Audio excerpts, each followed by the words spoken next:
What's going on, guys? It's Noah. I'm a little stopped up and sick today, so as you can probably hear, but bear with me. I'm going to do my persuasive speech today on drinking and driving.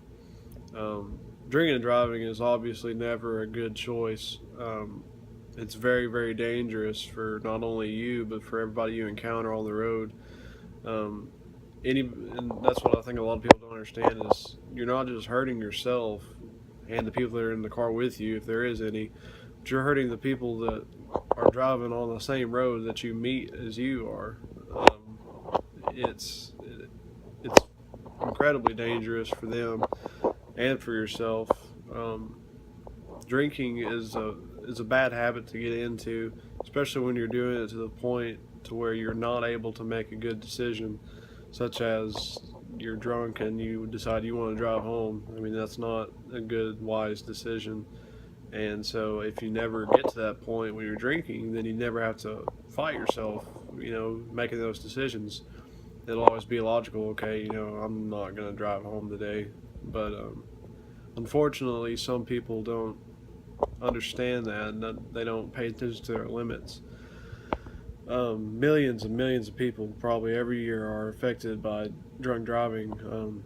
All the time, you see people driving down the road with stickers on the back of their cars saying, don't drink and drive and save a life and all that good stuff. And it's true. I mean, once you decide to grab your keys and go get in your car after you know you're drunk, and you could ruin somebody's life, their family's lives. I know my family's been affected um, pretty directly with drunk driving. My uncle's brother, they were really really close. He was just going home from the grocery store, and a drunk driver pulled out, or he was pulling out, and the drunk driver was speeding and just smoked him, and I mean it killed him instantly. So I'm a little biased to this little concept, but I wish a lot of people would understand when they decide to, like I said, when they decide to get those keys and put them in the ignition and drive when they know they're drunk.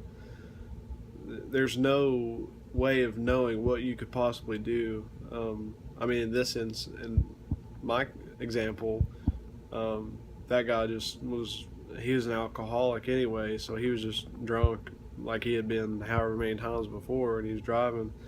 And this time it just happened that he ended someone's life and he shattered a lot of other people's lives. I mean, he had kids, he had siblings and nephews and everything, man. And those are, I mean, those lives are forever changed. They'll never be okay with them, It's like I said, drinking and driving is never a good choice.